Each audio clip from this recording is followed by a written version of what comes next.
Hi all, അസ്സലാമലൈക്കും. Welcome back to Silna's kitchen.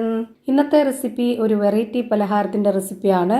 ഭയങ്കര സിമ്പിളാണ് ഇത് തയ്യാറാക്കി എടുക്കാനായിട്ട്. കുട്ടികൾക്കും വലിയവർക്കൊക്കെ ഒരുപാട് ഇഷ്ടമാവും. അപ്പോൾ ഇതെങ്ങനെയാണ് തയ്യാറാക്കുന്നതെന്ന് നോക്കാം. ഇതിനായി ആദ്യം തന്നെ സ്റ്റവിലേക്ക് ഒരു കടായി വെച്ച് കൊടുത്തു. അതിലേക്ക് കുറച്ച് ഓയിൽ ഒഴിച്ചു കൊടുക്കുന്നുണ്ട്. ഈ വീഡിയോസ് കണ്ടുകൊണ്ടിരിക്കുമ്പോൾ തന്നെ സിൽനാസ് കിച്ചൺ ചാനൽ ആദ്യമായിട്ട് കാണുന്നവരാണെങ്കിൽ പ്ലീസ് ഒന്ന് സബ്സ്ക്രൈബ് ചെയ്തേക്കണേ. ഒപ്പം തന്നെ ഈ വീഡിയോസ് നിങ്ങൾക്ക് ഇഷ്ടപ്പെടുകയാണെങ്കിൽ ഒരു ലൈക്ക് ചെയ്ത് ഷെയർ ചെയ്ത് സപ്പോർട്ട് ചെയ്യാനും മറക്കരുത്. ഓയിൽ ഒന്ന് നന്നായിട്ട് ചൂടായിട്ട് വരുമ്പോൾ ഇതിലേക്ക് ഒരു അര സ്പൂൺ അളവിൽ ചെറിയ ജീരകം ഇട്ട് കൊടുക്കാം. പിന്നെ ഒരു 3 അല്ലി വെളുത്തുള്ളി പൊടിയായിട്ട് കട്ട് ചെയ്തിട്ടുള്ളത് ഇട്ട് കൊടുക്കാം. ഇനി ഒരു സബോള, 2 പച്ചമുളക് അതും കൂടെ പൊടിയായിട്ട് കട്ട് ചെയ്തിട്ടുള്ളത് ഇതിലേക്ക് ഇട്ട് കൊടുക്കുന്നുണ്ട്. ഇനി ഇതിലേക്ക് പൊടിച്ചെടുത്തിട്ടുള്ള ഉണക്കമുളക് ഇട്ട് കൊടുക്കാം. ഇതെല്ലാം കൂടെ ഇട്ടിട്ട് നന്നായിട്ട് ഇളക്കി കൊടുത്തതിന് ശേഷം ഇതൊന്ന് അടച്ചു വെച്ചിട്ട് വേവിച്ചെടുക്കുന്നുണ്ട്. ഒരുപാട് സമയമൊന്നും വേണ്ട, ഒരു 30-40 സെക്കൻഡ് മാത്രം ഒന്ന് അടച്ചു വെച്ചിരുന്നാൽ മതി. ഇത് ചെറുതായിട്ടൊന്ന് കുഴഞ്ഞു വരണം, അതിന് വേണ്ടിയിട്ടാണ്. ഇപ്പോൾ ഒരു 1/4 ഭാഗത്തോളം ഇത് വെന്ത് കിട്ടിയിട്ടുണ്ട്. ഇനി നമുക്കിതിലേക്ക് പൊടികൾ ഇട്ട് കൊടുക്കാം. ഞാനിവിടെ ചെറിയൊരു സ്പൂൺ അളവിൽ 1 സ്പൂൺ മുളക് പൊടി ഇട്ട് കൊടുത്തു. പിന്നെ ഒരു 1/4 സ്പൂൺ അളവിൽ മഞ്ഞൾപ്പൊടി, പെരിഞ്ജീരകപ്പൊടി, ഗരം മസാലപ്പൊടി, ആവശ്യത്തിനുള്ള ഉപ്പ് ഇത്രയും ഇട്ട് കൊടുത്ത ശേഷം ഇത് നല്ല പോലെ ഒന്ന് ഇളക്കി യോജിപ്പിച്ച് കൊടുത്തിട്ട് നമുക്ക് ഈ ഒരു പൊടിയുടെയൊക്കെ ആ ഒരു പച്ചമണം മാറി കിട്ടുന്നവരേക്കും ഒന്ന് അടച്ചു വെച്ചിട്ട് വേവിച്ചെടുക്കാം. അപ്പോൾ അതിൻ്റെ കൂടെ തന്നെ ഈ ഒരു ഉള്ളി ഒന്നുകൂടെ വെന്ത് കുഴഞ്ഞു വരും. അപ്പോൾ നമ്മൾ ഈ ഒരു റെഡിയാക്കി എടുക്കുന്ന മസാലക്കൂട്ടിന് തന്നെ ഒരു പ്രത്യേക മണവും ടേസ്റ്റൊക്കെ ആയിരിക്കും. ഇപ്പോൾ ഇതാ നല്ല പോലെ ഇളക്കി കൊടുത്തതിന് ശേഷം ഇതൊന്ന് അടച്ചു വെച്ച് കൊടുത്തിട്ടുണ്ട്. 1 മിനിറ്റ് നേരം ഞാനിപ്പോൾ നന്നായിട്ട് വേവിച്ചെടുത്തിട്ടുണ്ട്. ഇനി നമുക്കിതിലേക്ക് വെള്ളം ഒഴിച്ചു കൊടുക്കാം. ഞാനിവിടെ 250 ml കപ്പിൻ്റെ അളവിൽ 2.25 കപ്പ് വെള്ളമാണ് ഒഴിച്ചു കൊടുക്കുന്നത്. ഇപ്പോൾ ഈ ഒരു വെള്ളം നന്നായിട്ട് തിളച്ച് വരാൻ വേണ്ടിയിട്ട് ഇതൊന്ന് അടച്ചു വെച്ച് കൊടുക്കുന്നുണ്ട്.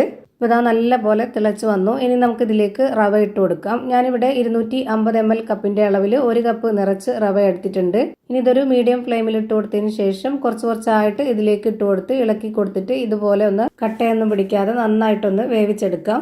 അപ്പോൾ ഇത് നന്നായിട്ട് വെള്ളമൊക്കെ വറ്റി വെന്ത് വന്നിട്ടുണ്ട്. ഇനി നമുക്കിതിൻ്റെ ഫ്ലെയിം ഓഫ് ചെയ്യാം. ഫ്ലെയിം ഓഫാക്കിയതിന് ശേഷം ഒന്ന് ചൂടാറിയിട്ട് ഒരു പകുതിയോളം ചൂടാറിയതിന് ശേഷം ഇതിലേക്ക് കിഴങ്ങുടച്ചത് ചേർത്ത് കൊടുക്കാം.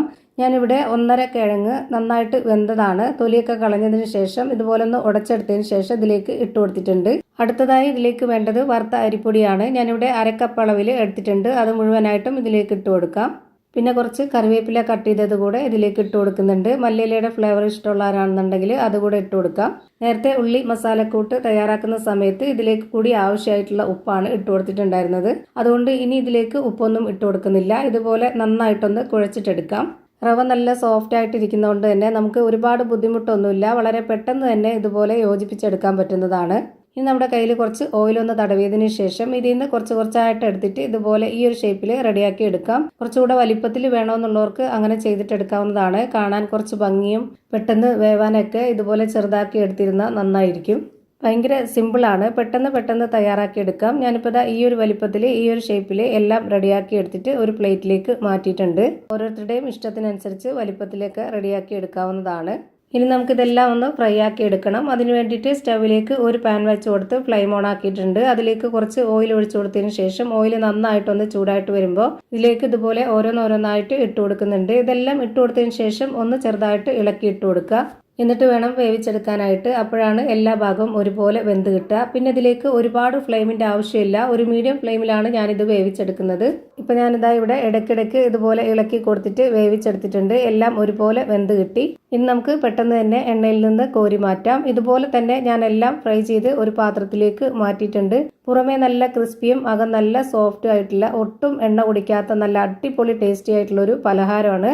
നമ്മുടെ വീട്ടിൽ വരുന്ന ഗസ്റ്റുകൾക്കാണെന്നുണ്ടെങ്കിലും നമ്മുടെ കുട്ടികൾക്ക് 4 മണിക്ക് സ്കൂൾ വിട്ട് വരുന്ന സമയത്ത് കൊടുക്കാനാണെന്നുണ്ടെങ്കിലും പെട്ടെന്ന് തയ്യാറാക്കി എടുക്കാൻ പറ്റുന്ന ഒരു നല്ല ഐറ്റമാണ്. ഇതിൻ്റെ അകം വെന്തോന്ന് അറിയാനായിട്ട് ഞാൻ ഇതുപോലെ ഒന്ന് പൊട്ടിച്ച് കാണിച്ചു തരുന്നുണ്ട്. ഇപ്പോൾ നന്നായിട്ട് വെന്ത് കിട്ടിയിട്ടുണ്ട് ഉള്ളൊക്കെ. അപ്പോൾ ഇത്രയേ ഉള്ളൂ ഇന്നത്തെ വീഡിയോ ഇഷ്ടമായാൽ ലൈക്ക് ചെയ്യാനും കമൻറ്റ് ചെയ്യാനും ഷെയർ ചെയ്യാനും മറക്കരുത്. അതുപോലെ തന്നെ ഞാനിടുന്ന പുതിയ വീഡിയോസ് നോട്ടിഫിക്കേഷനായിട്ട് കിട്ടുന്നതിന് വേണ്ടി സബ്സ്ക്രൈബ് ചെയ്ത് ബെല്ലൈക്കൺ അമർത്തി അതിൽ ഓൾ എന്ന ഓപ്ഷൻ എനേബിൾ ചെയ്ത് കൊടുക്കാനും മറക്കരുത്. പുതിയൊരു വീഡിയോയുമായി വീണ്ടും വരും. Thank you for watching.